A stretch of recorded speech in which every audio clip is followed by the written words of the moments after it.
Yes, आज का topic इतिहास पर है। क्वेश्चन है, सिंध पर विजय प्राप्त करने वाले अरब सेना के सेनापति का नाम बताएं।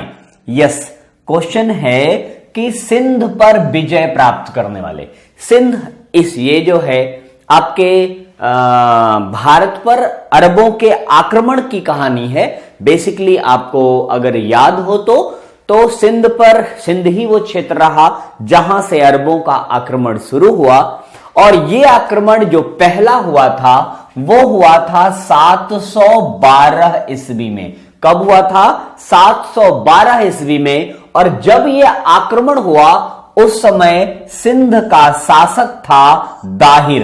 कौन था सिंध का शासक? दाहिर। और आक्रमण करने वाला व्यक्ति कौन था ये आपको डिसाइड करना है। अब तक आपने सोच लिया होगा, तो वो है मोहम्मद बिन कासिम।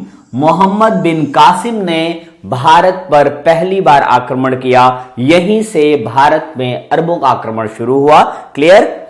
इस युद्ध में दाहिर की नाकारापंथी के कारण मोहम्मद बिन कासिम विजयी हुआ था। तो मुझे उम्मीद है कि मैक्सिमम लोगों के क्वेश्चन के आंसर कासिम ही रहे होंगे।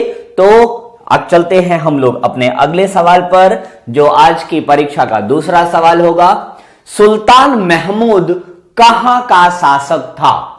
पारस का, गजनी का, लाहौर का या अरब का? तो बेसिकली अगर आप महमूद के बारे में जानना चाहें तो ये यामिनी वंश का था। किस वंश का था? यामिनी वंश का था। और इसने भारत पर 17 बार आक्रमण किया। कितनी बार? 17 बार आक्रमण किया। इसका पहला आक्रमण हुआ था 1001 ईस्वी में। कब हुआ था? 1001 ईस्वी में। लेकिन इसके आक्रमण का लक्ष्य था सोमनाथ मंदिर। क्या था? सोमनाथ मंदिर। तो सोमनाथ मंदिर ये है कहां और उस समय कहां था? ये आज भी भगवान शंकर का मंदिर है, गुजरात में है, और तब भी ये गुजरात में हुआ करता था। क्लियर?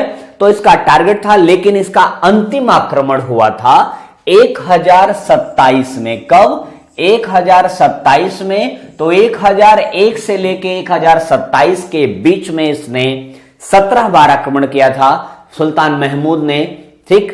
और ये 1027 का जो आक्रमण था वो था जाटों के विरुद्ध। किसके विरुद्ध हुआ था? जाटों के विरुद्ध। लेकिन ये सोमनाथ मंदिर का आक्रमण जो हुआ ये हुआ है 1025 ईस्वी में। कब हुआ है? 1025 ईस्वी में। और ये महमूद गजनवी नाम से जाना जाता था। तो गजनवी क्वेश्चन में हाइफन है, इसीलिए गजनवी शब्द गजनी से बना है, क्योंकि ये गजनी का रहने वाला था। Ghazni in the sense of Afghanistan का एरिया है बेसिकली। तो ये गजनी का शासक था। तो मैक्सिमम लोगों का आंसर भी होगा गजनी, और इस क्वेश्चन का आंसर भी है गजनी। क्लियर? दूसरे क्वेश्चन पे हम लोग चलते हैं। नेक्स्ट जो क्वेश्चन होगा, तराइन की दूसरी लड़ाई में पृथ्वीराज को किसने पराजित किया था? तो पहली बात तो यह बता दें कि यहीं पर लिखा है कि तराइन की दूसरी लड़ाई, इन द सेंस तराइन में 2 लड़ाइयां हुई हैं। तो दोनों लड़ाई कब कब हुई है यह वर्ष भी पूछा जाता है। तराइन की पहली लड़ाई हुई है 1191 ईस्वी में, दूसरी हुई है 1192 ईस्वी में, बैक टू बैक। और इसमें जो 2 पक्ष लड़ने वाले थे, इसमें आपने देख लिया, एक है पृथ्वीराज। तो पृथ्वीराज के साथ कभी कभी ये पूछा जाता है पृथ्वीराज प्रथम, द्वितीय या तृतीय। तो ये पृथ्वीराज तृतीय हैं। क्लियर? और बेसिकली देखा जाए तो गौर वंश के लोग थे जो इस लड़ाई में भाग लिए। तो इसका राइट आंसर होगा मोहम्मद गोरी। क्या होगा? मोहम्मद गोरी ने हराया था। ठीक? पृथ्वीराज चौहान को पहली लड़ाई में मोहम्मद गोरी हार गया था। 1191 में मोहम्मद गोरी हारा पृथ्वीराज चौहान से, और 1192 में ये जो है जीता। और यहीं से आपके यहां सल्तनत काल की स्थापना शुरू हुई, क्योंकि यही वो शासक है, यही वो विजेता है जिसने भारत में मुस्लिम सत्ता की स्थापना की। और बेसिकली अगर आप यहां पर क्लियर करना चाहें तो मोहम्मद गोरी का यह पहला या दूसरा आक्रमण नहीं है। मोहम्मद गोरी ने भारत पर पहली बार आक्रमण किया है 1175 ईस्वी में। ठीक, कब आक्रमण किया? 1175 ईस्वी में। और यह आक्रमण हुआ उसका मुल्तान पर। कहां पर हुआ था? यह आक्रमण हुआ था मुल्तान पर। उस समय मुल्तान भी भारत का हिस्सा हुआ करता था, लेकिन इस क्वेश्चन का आंसर होगा मोहम्मद गोरी। क्लियर? अगले क्वेश्चन पे हम लोग चलते हैं। यस, निम्नलिखित में से किस राजपूत राजा ने मोहम्मद गोरी को पहली बार हराया था? तो 75 में तो मुल्तान पे आक्रमण हुआ, लेकिन ये जो हारा मोहम्मद गोरी, वो हारा 1178 में। कब? 1178 में इसने हमला किया था। और वो हमला कहां पर हुआ था? कौन बताएगा? जल्दी से सोचें।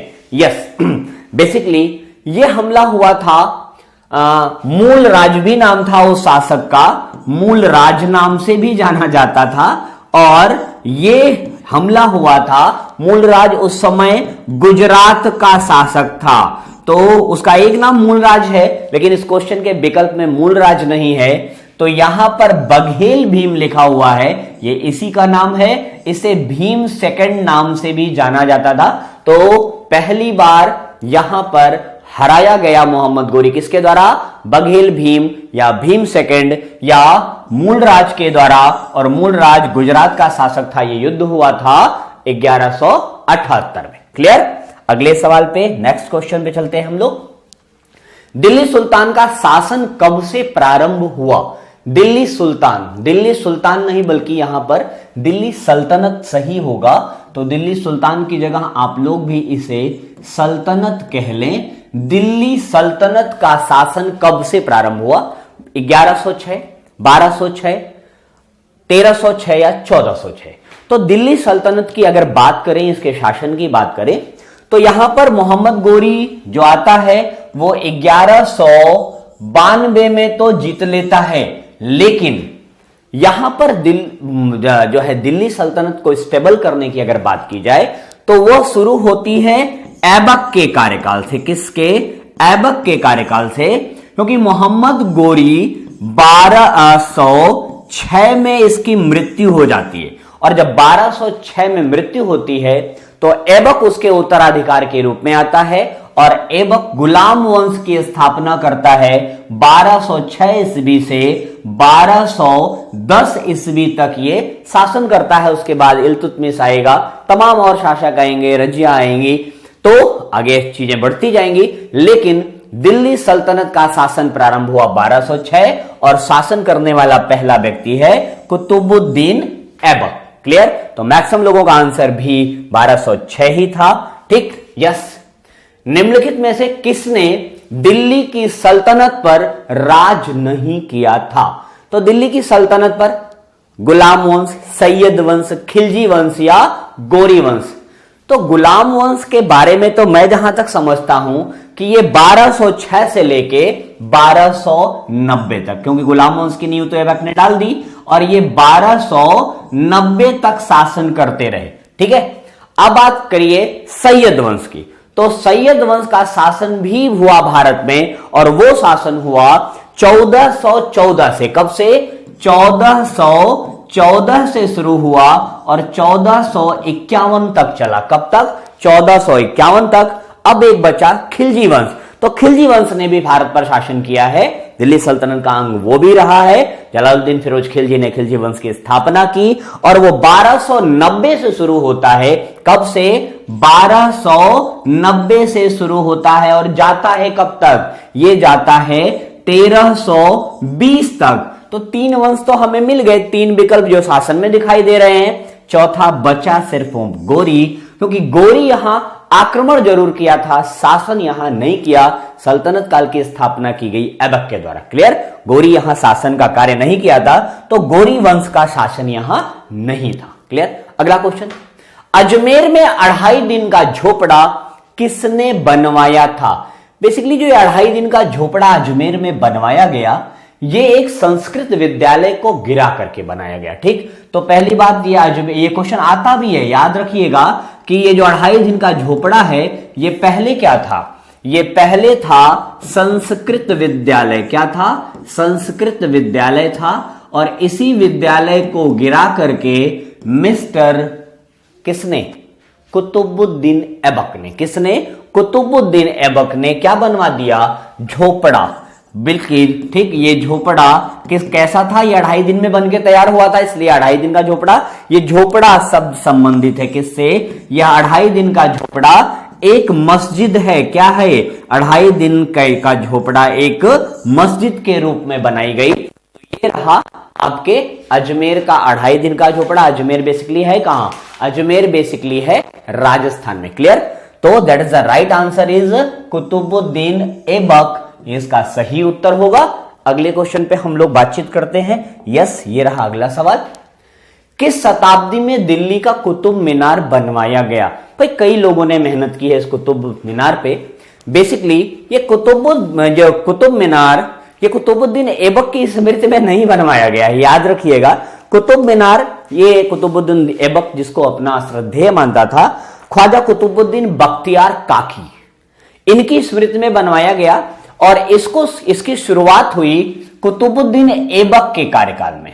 तो ऐबक का कार्यकाल आपका कब से कब तक है? यह है 1206 से 1210 के बीच में। तो निर्माण कार्य शुरू हुआ यहां पर, लेकिन ऐबक इसका निर्माण कार्य पूरा नहीं कर पाया। ठीक। और इसका निर्माण कार्य करवाया गया पूरा इल्तुतमिश के द्वारा। किसके द्वारा? इल्तुतमिश, जो इसका उत्तराधिकारी था, इसका दामाद भी था। बेसिकली एक गुलाम था ये, लेकिन अपने कर्तव्यों से उस दास्ता से मुक्त कर दिया गया था इल्तुतमिश, तो स्वतंत्र हो चुका था ये। इल्तुतमिश ने इसे पूरा करवाया। और यही जो है आपके क्या बोलते हैं कुतुब मीनार, फिरोज तुगलक के शासनकाल में क्षतिग्रस्त हो गई। इन दोनों ने मिलकर इसकी 4 मंजिल बनवाई थी। कितनी?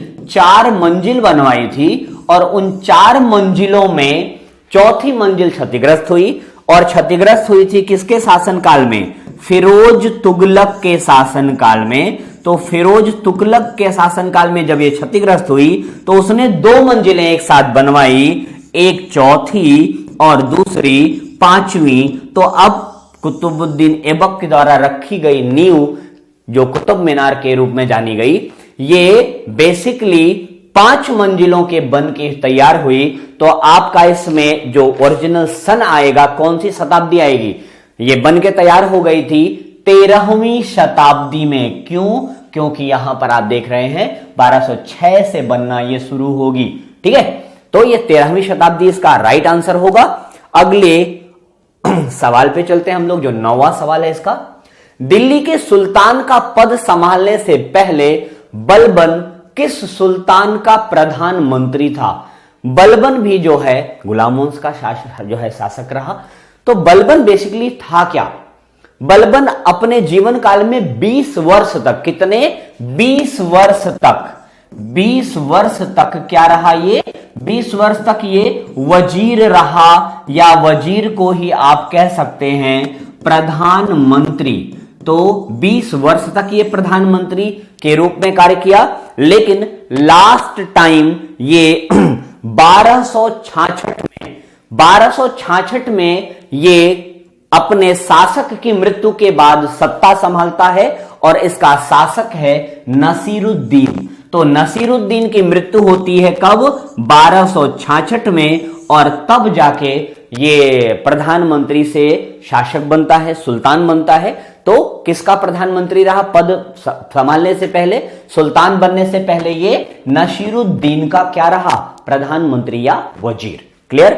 तो इस सेशन के लास्ट सवाल पे आते हैं अब, जो काफी खतरनाक दिखाई दे रहा है। ठीक, निम्नलिखित में से किसे दिल्ली का पहला संप्रभुता या प्रभुता संपन्न सुल्तान माना जाता है? या निम्नलिखित में से दिल्ली का पहला प्रभुता संपन्न सुल्तान कौन था? बहुत बेहतरीन क्वेश्चन है, थोड़ा सा समझने की भी इसमें जरूरत है। प्रभुता संपन्न का मतलब क्या होता है? मतलब वो मुक्त है, स्वतंत्र है। और मैंने अभी अभी चर्चा की है कि स्वतंत्र कौन था। अगर जरा सा दिमाग लगाएंगे तो उत्तर पा जाएंगे तुरंत कि ये गुलामों की व्यवस्था रही है। गुलाम वंश भी कहा जाता है इसे, काफी दिन जो है कहा गया है। और गुलाम वंश का जो शासक है, जो गुलाम की या गुलामी या दास्ता से मुक्त हुआ, वो व्यक्ति है सबसे पहला, वो है इल्तुतमिश। और यही इल्तुतमिश ही क्या होगा आपके यहां, इल्तुतमिश ही इस प्रश्न का उत्तर होगा। यह संप्रभुता संपन्न था। देखिए इल्तुतमिश ने क्या किया था, ये जो कुतुबुद्दीन ऐबक ने 1206 में सत्ता संभाली, तो सत्ता संभालने के साथ इसने मलिक और सिपह सालार का पद धारण किया। इसने क्या किया, मलिक का पद धारण किया, ये पूर्णतः गोरी के सम्मान में, मलिक और सिपह सालार का पद धारण किया, लेकिन सुल्तान का पद धारण नहीं किया इसने। लेकिन और जो इसने इसके शासनकाल में जो सिक्के वगैरह ढाले गए उस पर भी इसने अपना नाम वाम अंकित नहीं करवाया। लेकिन इल्तुतमिश जो कुतुबुद्दीन ऐबक का दामाद भी था और साथ ही साथ दिल्ली सल्तनत का उत्तराधिकारी, वास्तविक संस्थापक माना जाता है इसे दिल्ली सल्तनत का। तो इल्तुतमिश ने पहली बात की सुल्तान का पद धारण किया। क्या किया, सुल्तान का पद धारण किया। ठीक, खलीफा से अनुमति ली सुल्तान का पद धारण करने की, और अपने नाम के सिक्के भी ढलवाए और खुतबे भी पढ़वाए। तो इसीलिए माना जाता है कि पहला ऐसा शासक था जो प्रभुता मतलब सत्ता से संपन्न था, किसी के अंडर में नहीं था। Clear friends?